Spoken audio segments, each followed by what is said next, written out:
It's funny how sometimes a little bit of pressure can make us blind to God's will. We can even reason ourselves into believing that an action is justified, or at least without sin.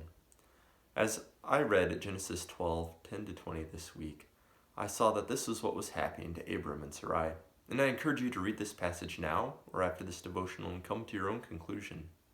In this passage, a famine has struck the land of Canaan, driving them to Egypt.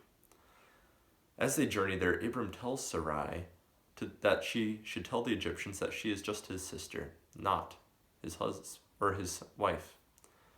Notice his motives here. First, because he fears that they will kill him in order to have her, and second, so that they would treat him favorably on her account. And Sarai agrees to this plan. If we look back to the beginning of chapter 12, there's only one explicit command, that they were to travel to the land of Canaan. With the blinders of fear and greed on, they saw this as their only obligation. And by this reasoning, they were doing nothing wrong. But recall what else God had told them. He promised to protect them and to bless them and bless the nations through them.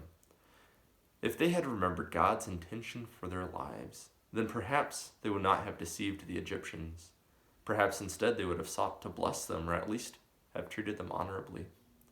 How easy it is to be blinded as they were. How often do we judge ourselves righteous just because we haven't broken any particular commandments lately? Yet we are not called to a life of inaction or withdrawal, but a life of action and engagement. Look for the intention behind God's word and live it out with love.